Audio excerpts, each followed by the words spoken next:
언제 하나님이 일하기 시작한다고요? 하나님을 느낄 때? 언제 하나님이 일을 시작한다고요? 그냥 시선만 눈빛만 주면 일하기 시작하는가요? 하나님의 일을 시작할 그 시작의 출발점은 모든 시선을 주님께 드린다고 이렇게 말해요. 우리의 눈이, 우리의 가슴이 그 살아계신 하나님 앞에 포커스가 되어질 때, 그 하나님만이 나의 주님으로 고백되어질 때, 하나님은 그때서야 일하기 시작한다는 거예요. 하나님이 그때서야 일하기 시작한다는 것은 그때서야 능력의 사람, 믿음의 사람으로 살아갈 수 있다는 거예요. 하나님이 여러분 삶 속에서, 여러분의 사역의 현장, 일터 속에서 일하기를 원하시잖아요. 그죠? 하나님이 여러분의 삶 속에서 일하기를 원하시잖아요.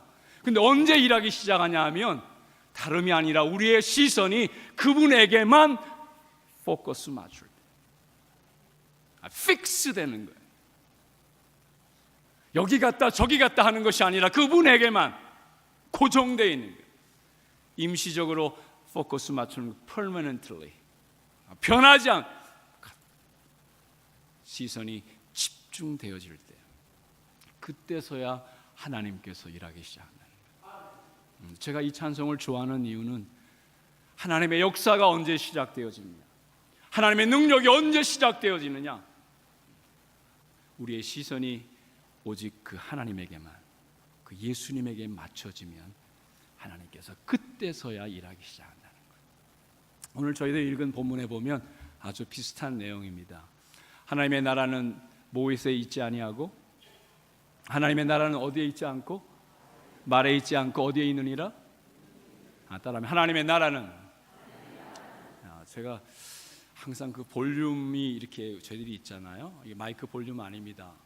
볼륨이 있는데 그 볼륨 1에서 10이 있다면 저는 10을 요구합니다. 네. 네, 감사합니다. 네. 왜냐하면 그 마음을 쏟기를 원하거든요. 뭐 이래도 좋고 저래도 좋은 건 제 성격에 맞지 않아요. 주님 앞에 우리가 드리기로 하면 온전히 드리는 거죠. 그래서 볼륨 1이 있고 10이 있으면 저는 권사님 10을 원합니다.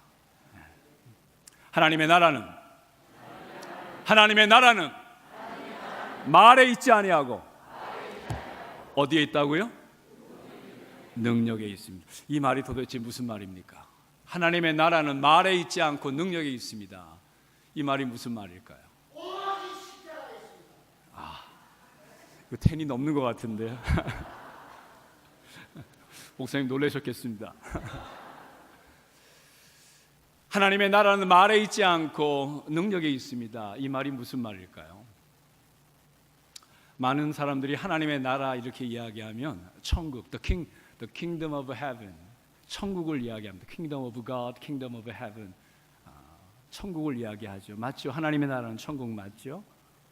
우리가 나중에 이 세상을 떠나서 주님 계신 그곳에 영원한 생명, 영원히 그분과 함께 누리는 그곳, 틀린 말은 아닙니다.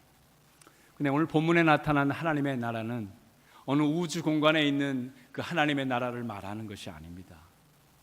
만약 그 말을 한다면 하나님의 나라는 말에 있지 않고 능력에 있습니다, 이렇게 말할 필요가 없죠. 왜냐하면 그 나라는 그런 오직 능력밖에, 오직 기쁨밖에 없는 곳이잖아요.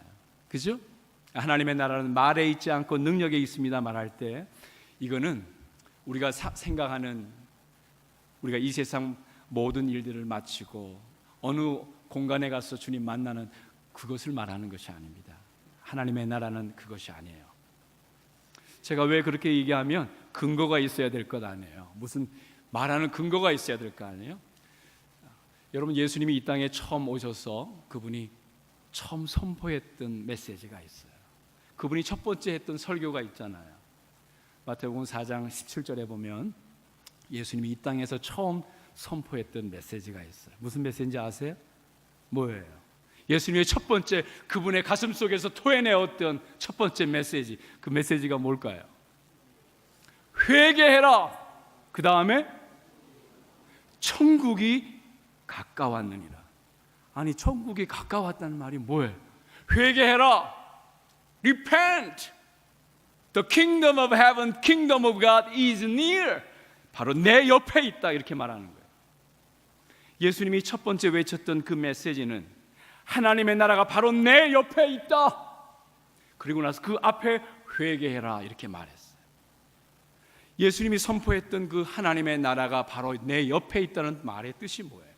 여러분, 왜 그렇게 예수님이 얘기했어요? 이유가 있지요.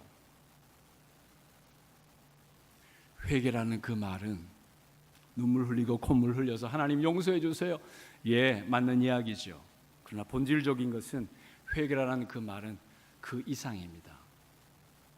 회개라는 그 말 뜻은 메타노이오, 메타노에아라는 헬라어 그릭 원어의 뜻인데 두 단어가 합쳐져 있어요. 메타라는 것은 체인지하라는 글, 메타라는 그 말의 뜻은 코렉트하라는, 수정하라는 거예요.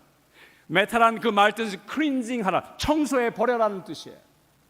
노이오 노에라는 그 말의 뜻은 너의 마음, heart, thinking, the mind, 너의 마음을, 너의 속사람을 체인지하라, 바꾸어 버려라는 거예요. 왜 바꾸냐 하면 바로 예수님이, 천국의 주인 되신 그 예수님이 바로 내 옆에, 아니 네 마음속에, 너의 삶 속에 주인 되고 싶다는 거예요. 그래서 예수님께서 첫 번째 선포하셨던 메시지가 Repent, 회개해라. 다른 말로 말하면 네 마음을 청소하고 네 마음을 비워라. 천국의 주인 되신 예수님께서, 만왕의 왕 되신 예수님께서 내가 네 마음속에 주인이 되겠다는 거예요. 아멘? 그 뜻입니다. 여러분, 예수님께서 우리 마음의 주인 되어진다는 것은 그분이 우리를 통치하는 것입니다. 예수님이 있는 그곳이 곧 천국입니다. 천국의 주인 되신 그 예수님이 그 계시는 곳이 천국입니다. 왜 예전에 우리 찬송가 했잖아요. 495장 제가 기억엔 그러나요? 3절에 보면 높은 산이나 거친 들이나, 맞죠? 높은 산이나 거친 들이나 초망이나 궁궐이나 내 주 예수 모신 곳이 그 어디나. 왜 모른 척 하세요? 아니, 제 기억엔 그런데 높은 산이 거친 들이, 맞죠? 그 어디나, 내 주 예수 모신 곳이 그 어디나? 그 어디나? 예수님 모신 그곳이 하늘나라. 어디가 천국입니까? 천국은 저 멀리 로케이션을, 어떤 장소를 말하는 것이 아닙니다. 어느 장소를 말한다면 그 장소에 만약 예수님이 안 계시다면 그곳이 어떻게 천국이 되겠어요? 지옥이죠. 천국은 다른 것이 아닙니다. 예수님이 다스리는 그곳이 천국입니다. 만약 예수님이 우리의 삶을 다스린다면 바로 우리 안에 천국이 임한 것입니다. 예수님 우리 가정을 다스린다면 우리 가정 가운데 천국이 세워져 가는 것입니다. 예수님이 우리 교회를 세워져 가신다면 바로 우리 교회 안에서 천국을 경험하는 것입니다. 마태복음 17장 21절에 보면 천국은 여기 있다 저기 있다 아니하리니, 천국은 어디 안에 있다고요? 이 정도는 아셔야 되는데 다시 한번 얘기합니다. 누가복음 17장 21절에 보면 천국은 여기 있다 저기 있다 아니하리니, 천국은 어디 안에 있느니라? 너희 안에, 우리 안에 있다고 말합니다. 너희 가슴 안에서 천국이 시작되어진다는 것. 예수님이 모신 그곳이 천국입니다. 믿으면 아멘 합시다. 천국을 멀리, 저 멀리 생각하게 되면 우리는 천국을 경험할 수 없어요. 천국을 경험할 수 없다는 것은 예수님을 경험할 수 없다는 것이고 예수님의 능력을 경험할 수 없다는 것입니다. 예수님의 능력을 경험하고 싶어요. 어떻게 경험합니까? 우리 마음속에 그분이 주인이 되셔야 합니다. 우리 마음속에 주님이 주인 되지 아니하면, 통치가, 그분이 우리 마음속에 그분의 통치가 사라져 버린다면 우리는 천국을 경험할 수 없고 능력을 경험할 수 없습니다. 능력 있는 그리스도인 되고 싶지 않으세요? 아니, 되고 싶지 않으세요? 능력 있는 그리스도인 되고 싶죠? 매력 있는 그리스도인 되고 싶죠? 향기 있는 그리스도인 되고 싶죠. 어떻게 능력 있는 그리스도인 돼요? 오늘 제가 본문으로 함께 읽었던 그 말씀에 보면 하나님의 나라는 다른 말로 말하면 예수님을 믿는다는 것은 말에 있지 않다는 거예요. 겉퍼블이 어떤 옷을 입고 있더라도, 선교사로 목사로 어떤 옷을 입고 있더라도 그것이 능력이 아닙니다. 능력은 거기에서 나오지 않습니다. 능력은 예수님에게서 나옵니다. 예수님 아니고서는 그 능력의 소스가 없어요. 우간다라는 곳이 참 애매한 곳이에요. 왜 애매하다고 제가 표현하냐면 그곳에 있는 많은 사람들이 한 70%, 80% 이상의 사람들이 다 예수를 믿는다고 이렇게 말을 해요. 예수를 믿는다고 말은 하는데 실질적으로는 변한 게 아무것도 없어요. 200년 전에 복음이 들어왔지만 변한 게 아무것도 없어요. 여전히 질병으로, 가난으로, 부정과 부패로 엉망진창이 되어 있는 거예요. 여전히 흙집에서 살고, 여전히 꾸중물 먹고, 변한 게 없어요. 이상하지 않아요? 그 능력의 예수님을 200년 전에 고백을 했는데 변한 게 없다. 그 능력의 예수님을 우리가 고백하며 찬양하고 예배했는데 변한 게 없다. 도대체 그 능력은 어디 가버렸어요? 변한 게 아무것도 없어요. 참 이상하죠. 70%가 넘고 80% 가까이 되는 사람들이 다 예수를 믿는다고 말은 하는데 변한 것이 없어요. 제가 할 수 있는 일은 다른 게 없었어요. 학교를 짓고 문을 뚫어주고, 이건 저하고는 조금 거리가 있는 일 같고, 제가 할 수 있는 일은 그들의 눈을 뜨는 거예요. 야, 정말 능력이 뭐냐? 예수 믿는다는 게 도대체 뭐니? 내가 예수를 믿으면 어떻게 되는 거야? 실질적인 것, 거품 다 빼버리고 그 실질적인 것. 예수를 믿는다는 것은 말이 아닙니다. 경건의 모양이 아닙니다. 예수님을 믿는다는 것은 능력입니다. 믿으면 아멘 합시다. 예수님을 믿는다는 것은 믿음의 실체와 믿음의 정체는 능력입니다. 만약 우리의 삶 속에서 그런 능력이 없고 우리의 삶 가운데서 그런 능력이 우리 가운데서 느껴지지 않는다면 something wrong, 뭐가 문제가 있어요. 오늘 히터가 이렇게 잘 돌아가고 있는데 제가 가서 히터 코드를 뽑아버렸습니다. 히터가 어떻게 되죠? 어떻게 되죠? 죽죠. 왜 죽습니까? 파워에서 뽑히니까 죽습니다. 있으나 마나합니다. 우리의 힘의 능력의 근원이 어디에 있습니까? 예수님입니다. 예수님만이 우리의 능력의 근원입니다. 제가 하는 얘기가 아니에요. 성경에 있는 이야기예요. 한번 저 정태현 선교사 너무 세게 나오는데 이렇게 얘기하실 수 있어요. 근데 저는 사실이고 싶어요. 거품 이것저것 이렇게 하고 싶진 않아요. 제가 말이 거짓말인지 한번 찾아봤으면 좋겠어요. 요한복음 15장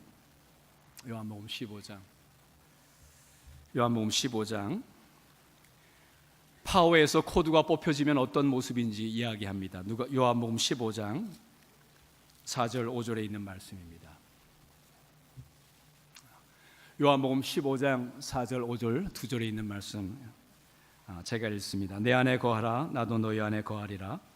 가지가 포도나무에 붙어 있지 아니하면 스스로 열매를 맺을 수 없음 같이 너희도 내 안에 있지 아니하면 그러하리라. 나는 포도나무여 너희는 가지라. 그가 내 안에 내가 그 안에 거하면 사람이 열매를 많이 맺나니 나를 떠나서는 너희가 아무것도 할 수 없음이라. 아멘. 4절 말씀에 보니까 중요한 구절이 뭘까요? 4절 말씀에 4절 말씀의 중요한 포인트가 뭐예요? 물론 여러 가지 각도에서 볼 수 있어요. 4절 말씀의 특이한 것 가운데 하나가 스스로 열매를 맺을 수 있다 없다? 크게 합시다. 스스로 열매를 맺을 수 있다 없다? 성경이 분명히 합니다. 어떤 브랜치도 cannot bear fruit by itself. 스스로 열매를 맺을 수 없다고 이렇게 말해요. 우리가 주인 되어서 열매를 맺을 수 있다고요? 우리가 내 인생의 주인이 되어서 능력 있게 살 수 있다고요? 성경은 노라고 얘기합니다. 스스로 열매를 맺을 수 없다. 우리의 능력으로는 살아갈 수 없다고 이렇게 분명하게 얘기하는 거예요. 열매를 맺을 수 없대요. 변화할 수 없대요. 나의 문제를 해결할 수 없대요. 이것이 4절에 있는 말씀이고 5절 말씀에 뭐라고 얘기합니까? 또 중요한 구절이 있어요. 5절 말씀에 뭐라고 얘기하죠? 어느 분 얘기했어요. 뭐라고 얘기합니까? 에? 아무것도 할 수 없다는데 그 앞에가 중요해요. 뭐라고 얘기해 있어요?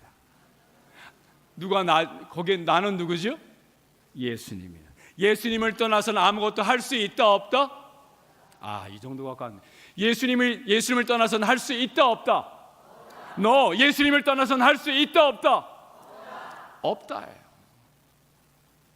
이 말이 무슨 말이에요? 예수님을 떠나서는 아무것도 할 수 없다.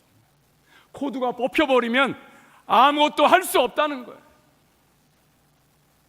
근데 우리는 할 수 있다고 믿는 거예요. 그러니까 매일매일 속이면서 능력 없는 모습으로 경건의 모양은 있지만 경건의 능력은 부인해버리면서 작은 문제 앞에서도 벌벌 떨고 작은 어떤 시련 앞에서 벌벌 떨고 이 문제 저 문제 속에 변명하고 핑계대면서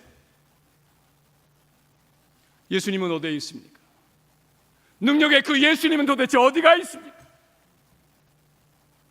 이것이 오늘 우리들이 회복해야 될, 궁극적으로 우리가 회복해야 될 실질적인 우리의 믿음 아닐까요? 저는 다른 얘기는 하고 싶지 않아요. 할 얘기도 없습니다. 한국에서 신앙생활 한다는 것이 어려운 줄 충분히 압니다. 한국에서 믿음으로 산다는 것이 어려운 것 충분히 이해합니다. 이곳이 아프리카가 아니라고 이곳이 한국이라는 것도 이해합니다. 그렇다고 예수님이 이곳에 없나요? 한번 얘기합시다. 이곳에 예수님이 없나요? 이곳에도 예수님은 계십니다. 이곳에 있는 예수님은 힘이 없는 예수님인가요? 그 무엇도 변화시킬 수 없는 예수님인가요? 그렇지 않습니다. 예수님은 어제나 오늘이나 동일하신 예수님. 믿으면 아멘 합시다. 예수님은 동일하신 분이에요. 만약 그 예수님이 우리의 삶 속의 주인이라면 저는 여러분을 변화시킬 뿐만 아니라 우리의 교회, 우리가 살고 있는 이 땅, 이 조국 대한민국, 아니 더 나아가서는 그 변화의 물결을 우리가 함께 누릴 수 있다고 믿습니다. 제가 하는 것은 다른 거 없습니다. 본질적으로 잃어버렸던 그 예수님, 어두워졌던 우리의 시선이 그 예수님을 발견하자는 것이 믿음은 능력입니다. 따라합니다. 믿음은 능력입니다. 믿음은 말이 아닙니다. 믿음은 능력입니다. 믿음은 능력입니다. 예수님이 우리 안에 계시다면 능력이 있을 수밖에 없습니다. 예수님이 우리 안에 삶의 주인이라면 그분의 비전이 우리의 비전이 될 수밖에 없습니다. 그분의 열정이 우리의 열정이 될 수밖에 없습니다. 왜 예수님하고 동떨어져서 생각하세요? 나는 예수님이 아니라고 왜 부인하세요? 예수님이 우리 안에 계시면 우리는 사도 바울처럼 고백할 수 있습니다. 우리가 너무나도 사랑하고 좋아하는 구절이 빌립보서 4장 13절 구절 아니에요? 여러분 다 아시잖아요. 내게 능력 주시는 자 안에서, 내게 능력 주시는 자 안에서 내가 모든 것을 따라합시다. 내게 능력 주시는 자 안에서 모든 것을 할 수 없느니라. 다시 합시다. 내게 능력 주시는 자 안에서 내가 모든 것을 할 수 없느니라. 아멘. 그렇게 나와야 되는 거예요. 사도 바울은 정신병자가 아닙니다. 지하의 칙칙한 감옥 속에서 온몸이 결박되어 있는 사도 바울은 그의 입을 열어서 고백하는 말이, 비록 내가 감옥 안에 있지만 만약 예수님이 내 삶의 주인이라면 그 예수님으로 인하여서 나는 모든 것을 할 수 있다고 고백하는 것이 그분의 믿음이었습니다. 그분의 복음이었습니다. 왜 사도 바울만 그렇게 고백해야 합니까? 난 너무 이상해 죽겠어요. 왜 사도 바울만 그렇게 고백해야 합니까? 왜 우리는 그렇게 고백할 수 없습니까? 오늘 만약 우리가 그렇게 고백한다면 아마 이상한 사람을 볼 거예요. I can do everything. 내가 모든 것을 할 수 있습니다. 그러면 아마 정신 이상자로 볼 거예요. 그만큼 우리는 예수님으로부터 멀어진 거예요. 목사님은 가능할지 모르겠어요. 선교사님은 가능할지 모르겠어요. 나는 아닙니다. 왜 아니에요? 내 마음속에 내가 주인으로 남아있는 거예요. 예수님이 내 마음속에 주인으로 남아있지 못해요. 예수님이 내 마음속에 주인이 되어질 때, 우리의 시선이 온전히 예수님께 포커스 맞춰지면 우리도 사도 바울처럼 고백할 수 있습니다. 내게 능력 주시는 그 예수님 안에서, 그 예수님 때문에 제가 모든 것을 할 수 있습니다. 사도 바울의 고백으로 끝날 거예요? 그냥 사도 바울의 빌립보서 4장 13절 훌륭하고 좋은 말씀입니다, 위로가 되는 말씀이다, 끝나겠어요? 여러분의 말씀이 되기를 축원합니다.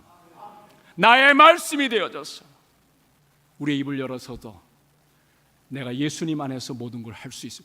왜 이런 고백이 그냥 시들시들 그냥, 원인이 있어요. 그 원인을 오늘 뽑아버리고 박살내버리고 그 예수님이 우리의 삶 속에 주인이 되어졌으면 좋겠어요. 두 주인을 섬길 수 있다 없다? 아니요, 크게 솔직하게 얘기하자고요. 이 양 뭐 이렇게 나왔는데 솔직하게 얘기해요. 두 주인을 섬길 수 있다 없다? 에이, 있으면서 두 주인뿐만 아니죠. 세 주인, 네 주인도 섬기고 있죠.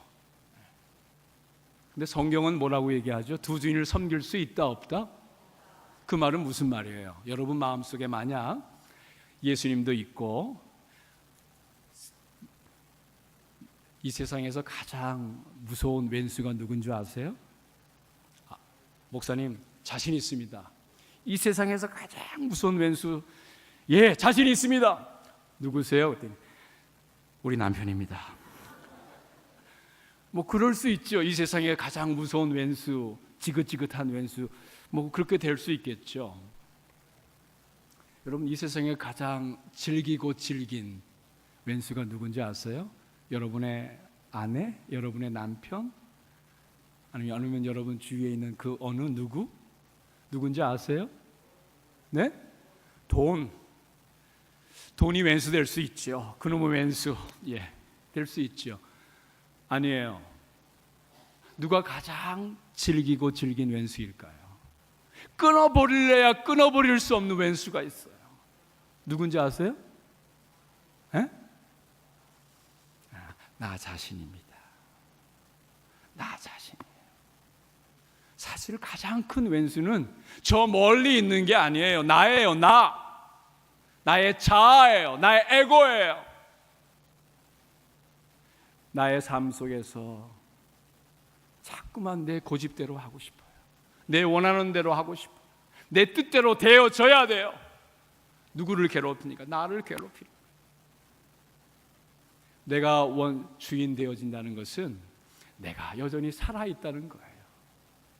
내 마음속에서 내가 주인 된다는 것은 내가 여전히 살아있다는 거예요. 예수님은 어디에? 예수님 제 뒤에. 그래서 제가 필요할 때마다 예수님 뒤에 계세요. 제가 다 알아서 할 테니까. 제 인생은 제 거예요. 예수님 그냥 제가 필요할 때 근데 그때 도와주세요. 제가 제가 전화드리면 그때서야 응답해 주세요. 예수님이 우리의 삶을 통치할 데가 없어요. 제가 다 결정해요. 제가 원하고 싶은 다 하고 싶어요. 문제가 생기면 어쩔 수 없어서 예수님 죽겠습니다. 도와주세요. 물론 예수님이 안 도와준다는 건 아니에요. 근데 우리의 삶 속에서 예수님은 주인이 돼본 적이 없어요. 주인이 돼본 적이 없다는 얘기는 믿음으로 살아본 적이 없다는 것이, 능력으로 살아본 적이 없다는 것이. 왜냐하면 예수님은 능력이니까, 믿음이라는 것은 능력이니까. 어떻게 하면 그 예수님을 저희들이 회복할 수 있을까요? 그래서 예수님께서 첫 번째 우리에게 외쳤던 메시지가 아주 중요한 메시지였어요. 네 마음에 있는 여러 가지 주인들을, 네 마음속에 여전히 남아있는 주인들을 다 부셔버리라는 거예요. 그리고 내가 너의 새로운 주인이 되겠다는 거예요. 그것이 예수님의 첫 번째 메시지였습니다. 그것이 회개입니다. 주인을 바꾸는 것. 예수님을 믿는다는 것은 주인을 바꾼다는 거예요. 내가 주인 되었던 내 인생 속에서 새로운 예수님이 나의 주인이 된다는 거예요. 그것이 예수 믿는다는 의미입니다. 정의입니다. 예수 믿는다는 것이 무슨 액세서리를 달고 다니는 것이 아닙니다. 예수를 믿는다는 것은 나의 인생의 주인을 바꾸는 것, 내 마음의 주인을 바꾼다는 것이, 나의 삶의 목적을 바꾼다는 것이, 이것이 예수님을 믿는다는 의미입니다. 우리는 예수를 믿으면서도 한 번도 우리 마음속에 예수님만 우리의 주인이 되어본 적이 없습니다. 그 말은 다른 말로 말하면 너무나도 죄송하지만 예수님의 실질적인 능력하고는 아무 상관이 없는 거예요. 짬밥은 먹어서 자꾸만 올라갑니다. 그럴듯해집니다. 그러나 실질적인 아무 능력은 경험하지 못하는 거예요. 시간이 되어서 하나님 앞에 섭니다. 뭐라고 대답하시겠어요? 여러분의 지위를 자랑하겠어요? 뭘 자랑하겠어요? 거품 빼고 실질적으로 사도 바울이 경험했던 그 그리스도인의 삶의 모습이, 믿음의 삶의 능력이, 삶의 모습이 우리의 삶의 모습이 되었으면 참 좋겠습니다. 그것이 오늘 우리 그리스도인의 특권입니다. 예수님은 그렇기 때문에 오늘 우리들에게 하신 말씀이, 난 너의 인생의 주인이 되고 싶다는 거예요. 너의 인생에서 내 능력이 너의 능력이 되기를 원한다는 것이에요. 그렇게 원하시는데도 자꾸만 우리는 밀어내는 거예요. 내 인생 내 것이라고. 그러니까 코드가 뽑혀 있으니까 아무 능력이 없는 거예요. 80% 그리스도인이지만 무슨 능력이 있어요? 그 작은 거짓말 앞에서도 당당하게 이야기하지 못하는 그리스도인, 그 능력 없는 모습으로 200년을 살아온 거예요. 제가 하는 말은 이제 그만, Stop! 이제 그만, 충분합니다. More than enough. 이제는 새로운 예수님으로, 새로운 믿음으로, 새로운 우간다를 꿈꾸자는 거예요. 그것이 우간다만 그래요? 이곳은 안 필요한가요? 이곳에서 새로운 믿음의 여정이, 믿음의 사람이, 하나님의 사람이 일어나기를 예수님으로 부탁드립니다. 가장 큰 원수는 저 멀리 있는 것이 아닙니다. 나 자신입니다. 여러분, 나 자신을 어떻게 해야 할까요? 제가 나 자신이라고 말할 때는 근거가 있어서 하는 얘기예요. 그냥 하는 이야기는 아닙니다. 요한일서 3장 4절에 보면 죄를 이렇게 정의하고 있습니다. 한번 찾아볼까요? 요한일서 3장 4절에 있는 말씀입니다. 요한일서 3장 4절에 있는 말씀 한번 저희들이 읽어봤으면 좋겠어요. 같이 한번 읽어봅시다. 시작. 죄를 짓는 자마다 불법을 행하나니 죄는 불법이니라. 여러분, 죄는 뭐라고요? 불법이다. 여러분, 불법이란 뜻이 뭐예요? 정의가, 불법에 대한 정의가 뭐예요? 죄는 불법입니다. Sin is lawlessness 이렇게 돼 있어요. 죄는 불법입니다 이렇게 돼 있는데, 그 불법이란 말의 뜻이 뭘까요? 불법 주차? 불법이란 말의 뜻이 뭐예요? 불법이란 말의 뜻은 이런 뜻입니다. 제가 조금 쉽게 이해하라고 이 헬라의 그 뜻이 아주 명확하게 우리에게 전달해주고 있어요. 아노니아라는 뜻인데, 아노니아라는 뜻인데 두 단어예요. 아라는 말은 no 이런 뜻이에요. 우리가 possible 하면 가능하지만 impossible 하면 불가능하다는 얘기잖아요, 그죠? 마찬가지로 아라는 그 말은 no라는 말이고, 노이아라는 말은 원리라는 뜻. 왜 우리 경제학을 말할 때 economy 이렇게 말하잖아요, 그죠? 별을 관측할 astronomy 이렇게 말하거든요. 그 놈이라는 말은 원리, structure, foundation 이런 뜻이에요. 그 no 원리, 그 말은 다른 말로 하면 내가 원리입니다. 하나님이 원리가 아니라 내 인생은 내 것입니다. 내가 이 세상의 주인입니다. 이것이 성경에서 말하는 죄의 시작입니다. 왜 거짓말합니까? 왜 남의 것을 빼앗습니까? 내가 갖고 싶은 거, 내가 주인 되어져서 남의 것을 갖고 싶은 거예요. 우리는 죄의 열매를 가지고 죄라고 얘기하지만 그 열매가 시작되어진 것은 바로 내가 주인 되어졌을 때 죄가 시작되어지는 거예요. 갈라디아서 5장 16절 이하에 보면 내가 주인이 되어서 나타난 여러 가지 열매들을 다 얘기하고 있어요. 로마서 1장에도 마찬가지입니다. 내가 주인 되어지면 나타나는 것들이 무엇이냐면 죄의 열매예요. 그래서 요한 1서 3장 4절에 죄는 무엇이냐? 내가 내 인생의 주인으로 사는 것이 죄라는 거예요. 믿으면 아멘 합시다. 성경적인 의미입니다. 제가 얘기하는 것이 아니고 성경에서 죄가 무엇이냐? 죄는 내가 내 인생의 주인으로 살아가는 거예요. 저 다른 사람 해친 적 없어요. 너 다 알고 있어요. 그렇지만 내 마음속에 내가 내 인생의 주인이 되어 살아가는 그 모든 것들, 그로 말미암아 생기는 미움과 시기와 질투와 그 모든 것이 바로 내가 내 인생의 주인으로 살아가면서 생겨지는 거예요. 우리는 중요한 죄의 본질은 빼버리고 죄의 열매를 가지고 마치 죄인이다 죄인 아니다 이렇게 말하는 거예요. 그러니까 한 번도 우리는 우리 마음속에서 우리를 예수님으로 받아들인 적이 없어요. 여전히 예수님 믿고 찬양은 하지만 내가 내 인생의 주인으로 남아있는 거예요. 예수님은 속지 않습니다.